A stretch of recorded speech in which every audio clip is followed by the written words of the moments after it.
जी बिस्मिल्लाहिर्रहमानिर्रहीम। स्टूडेंट्स अस्सलाम वालेकुम। जी मैं हूं advocate Waqar Ahmed Faridi, republic law academy से आपसे मुखातिब हूँ। स्टूडेंट जैसा कि एडीपीपी, डीडीपीपी, सिविल जज, लैट, गैट, एलएलबी ट्यूशंस सबकी हम तैयारी करवाते हैं और आप इस कॉन्टैक्ट नंबर पे हम रब्ता कर सकते हैं 0303753456 पे। ठीक है ना, इस पे रब्ता करके आप हमारे ऑनलाइन क्लासेस का हिस्सा बन सकते हैं। ठीक है, आइए स्टार्ट करते हैं लेक्चर नंबर 13। लेक्चर नंबर 13 कानून शहादत आर्डर 1984। इसमें चैप्टर नंबर जो 3 है ना जी, ये हम इसका आगाज किया हुआ है हमने रेलिवेंसी ऑफ फैक्ट्स के बारे में। ठीक है ना, आर्टिकल 18 से लेकर 69 तक ये सबसे बड़ा चैप्टर है। आज हम पढ़ेंगे लेक्चर नंबर 13 में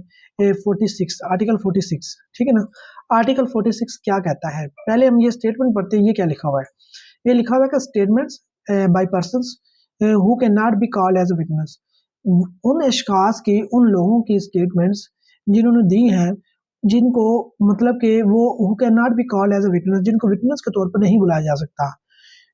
उन लोगों की स्टेटमेंट्स जिनको एज अ विटनेस आप बुला नहीं सकते, तो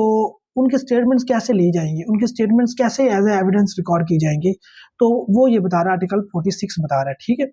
आर्टिकल 46 हम इसको पढ़ते हैं जी। आइए, ये क्या कहता है, केसेस, वो कहता है cases in which statements of the relevant fact by person who is dead. वो कहता है कि केसेस जिसमें जो स्टेटमेंट रेलिवेंट फैक्ट की जो स्टेटमेंट्स हैं बाय ए पर्सन, उस शख्स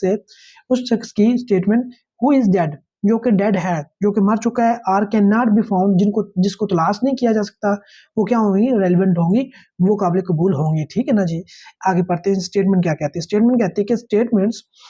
रिटन आर वर्बल। वो कहता है कि स्टेटमेंट रिटन हो सकती है या वर्बल, कोई भी हो, ऑफ रेलिवेंट फैक्ट, जो रेलिवेंट फैक्ट है, made by a person who is dead. जिस उस शख्स ने वर्बल चाहे दी हो चाहे रिटन में दी हो, जो कौन, जो मर चुका है। ठीक है ना, or who can not be found, या जिसको तलाश नहीं किया जा सकता। ठीक है, or who has become incapable of giving evidence, या वो एविडेंस देने के काबिल नहीं है। ठीक है ना, एविडेंस देने के काबिल नहीं, उसकी ऐसी स्टेटमेंट जो वर्बल हो या रिटर्न रिकॉर्ड की गई है, रिकॉर्ड हुई हुई है, उसने ऐसी स्टेटमेंट दी है, ऐसे शख्स ने दी है जिसको, जो तो या मर चुका है, या जिसको तलाश नहीं किया जा सकता, या क्या है, या वो इनकैपेबल ऑफ गिविंग एविडेंस, या वो एविडेंस देने के काबिल नहीं है, or whose attendance can not be procured without an amount of delay और एक्सपेंस। ठीक है ना, या जिसकी जो अटेंडेंस है, अगर उसको, यानी कि अगर उसकी जो अटेंडेंस है वो प्रोक्योर नहीं की जा सकती, उसको मुमकिन नहीं बनाया जा सकता, विदाउट अमाउंट ऑफ डिले, यानी कि डिले तो उसमें डिले डिले के बगैर, यानी कि केस में डिले आ सकता है, और विदाउट एन एक्सपेंस, एक्सपेंस के बगैर उसको मुमकिन नहीं बनाया जा सकता, which under the circumstances of the case appear to the court, appear to the court,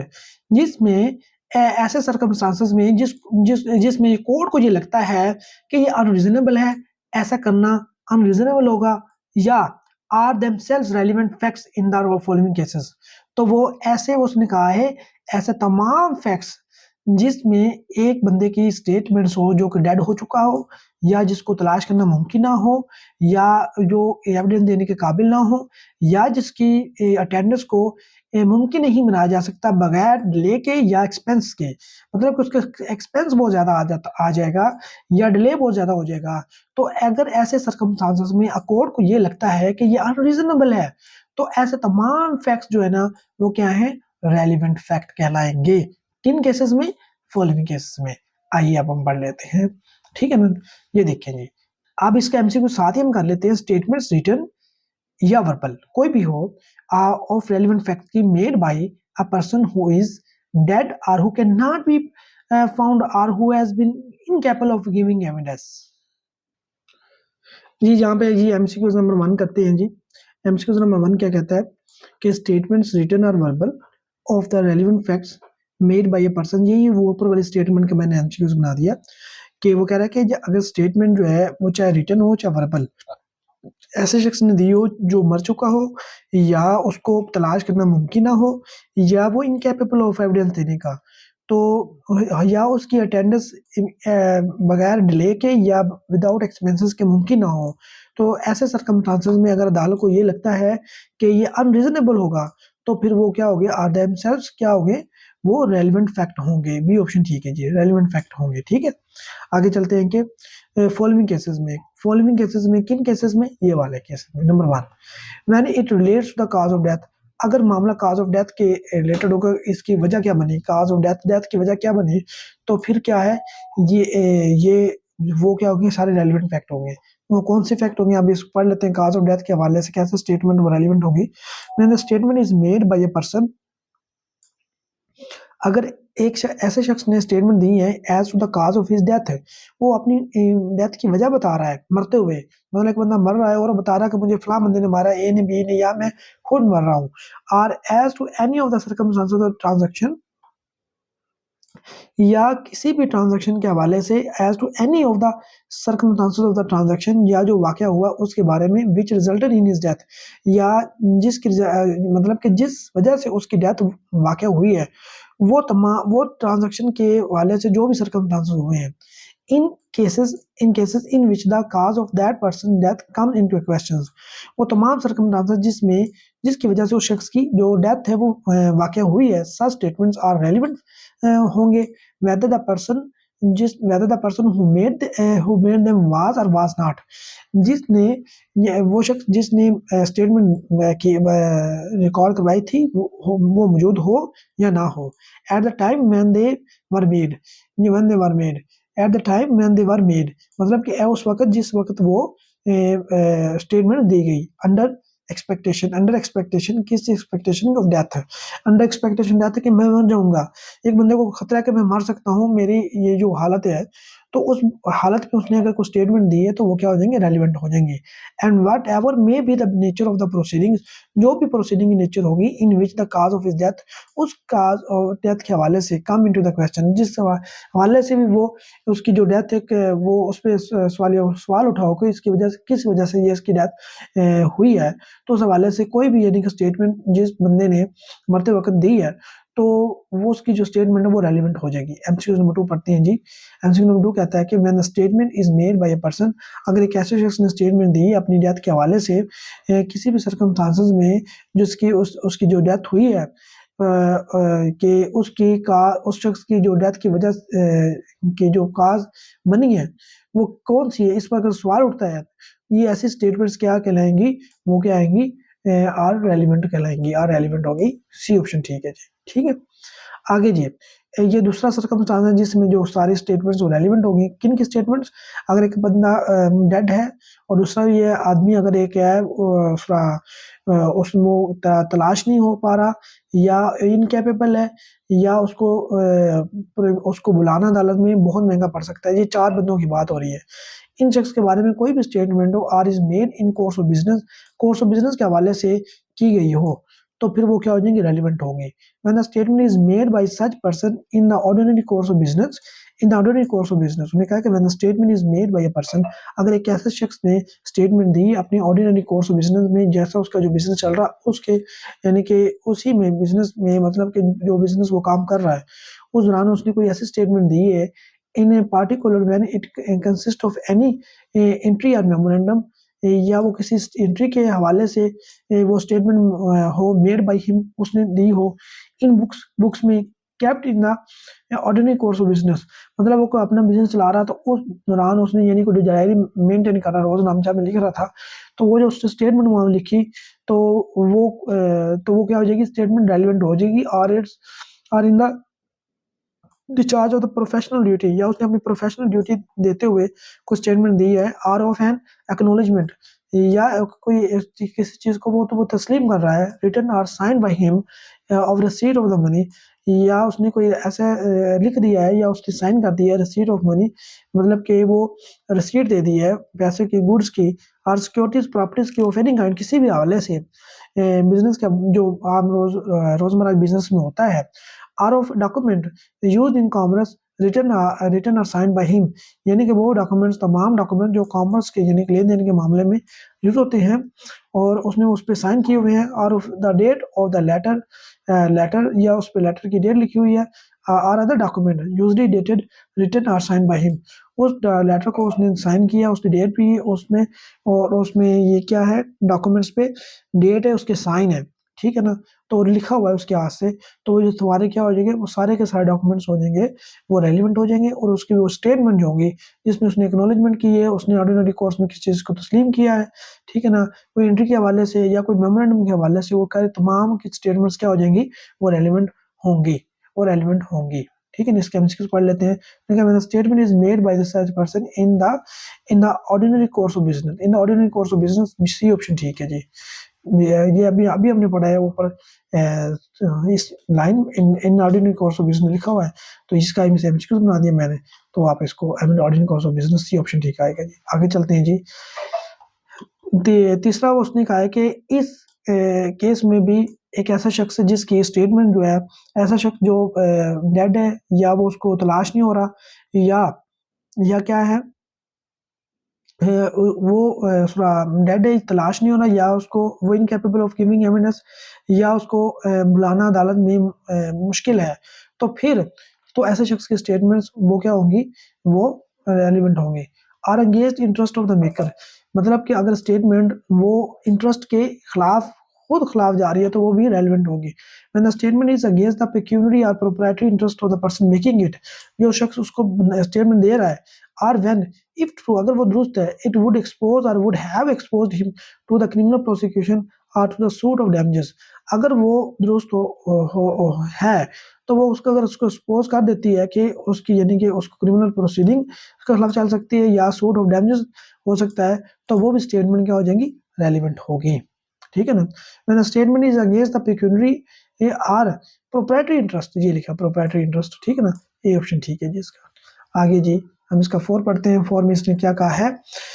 are gives opinion as to the public right or custom or matter of the general interest, अगर मामला general interest का है या right या custom के हवाले से, public right or custom के हवाले से है, ठीक है ना, जिसमें ओपिनियन दी हो, तो फिर वो भी वो स्टेटमेंट ऐसे शख्स की वो रेलिवेंट होगी जो मर चुका है, या जिसको जो तलाश नहीं हो पा रहा, या जिसकी, यानी कि जो इनकैपेबल हो एविडेंस देने के लिए, या जिसको बुलाना अदालत में मुमकिन ना हो, मतलब कि मुश्किल हो, तो अदालत का टाइम ज़ाया हो सकता है, उन तमाम अशखास की इस हवाले से जो स्टेटमेंट्स होंगी वो रेलिवेंट होंगी।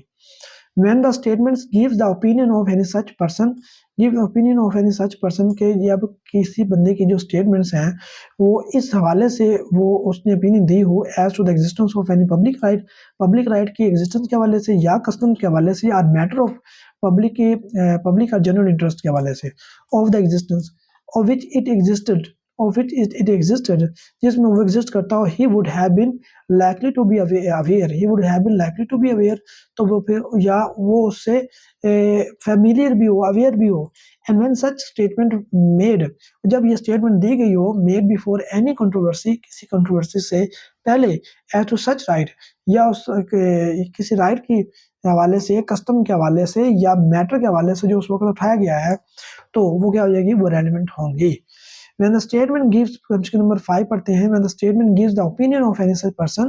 as the existence of any public right or custom or matter of public or general interest, तो वो क्या हो जाएंगे, स्टेटमेंट रेलिवेंट होगी। बी ऑप्शन ठीक है जी। आगे चलते हैं जी। 5वां ये कहता है कि or relates to the existence of relationship, or relates to the existence of relation, किसी स्टेटमेंट किसी रिलेशन को की एग्जिस्टेंस को साबित करने के लिए हो, तो वो भी स्टेटमेंट्स क्या हो जाएंगी, रेलिवेंट होंगी।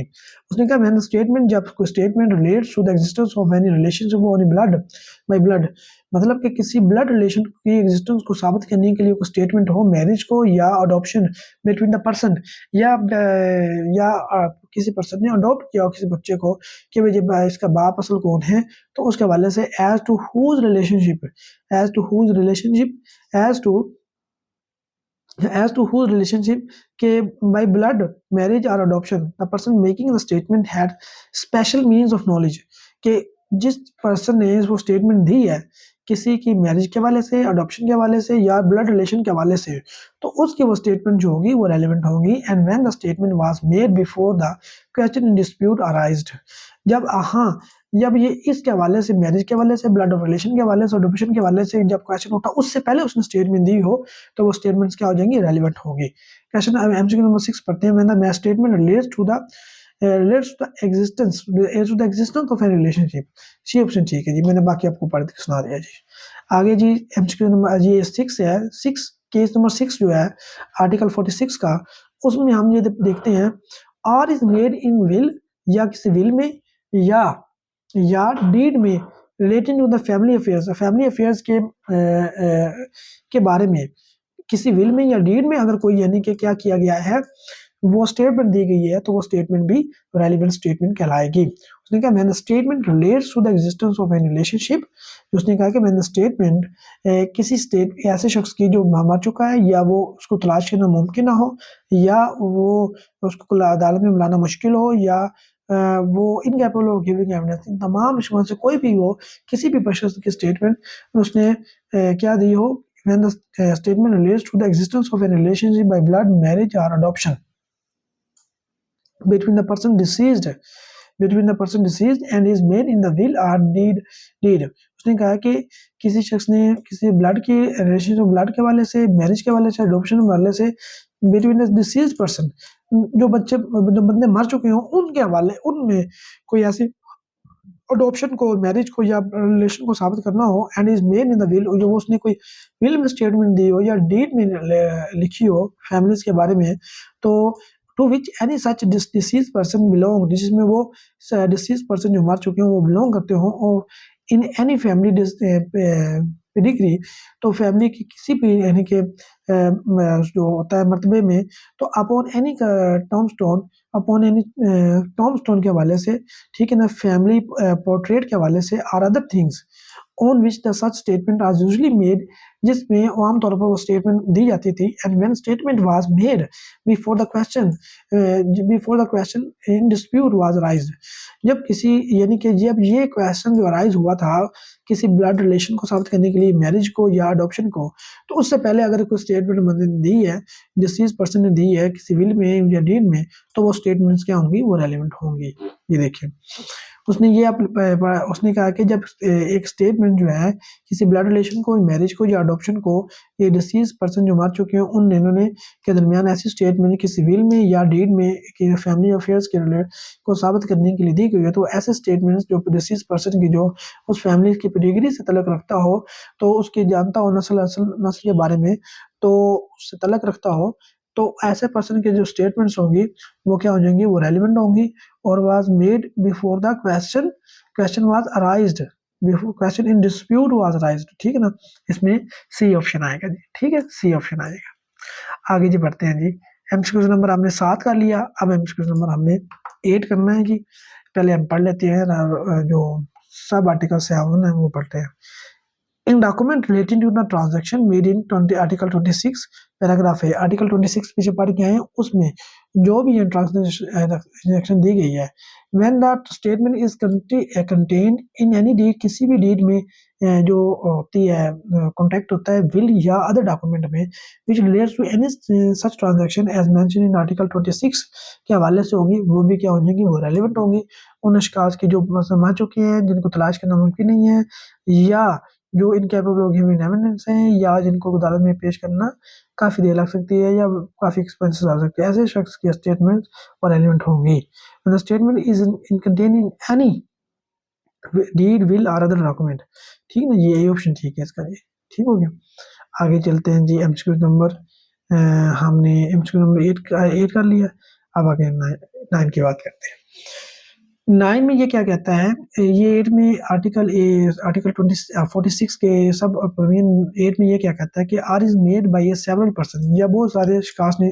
स्टेटमेंट दी हो, or expresses feeling relevant to the matter in questions, ठीक है ना, relevant to the matter in questions,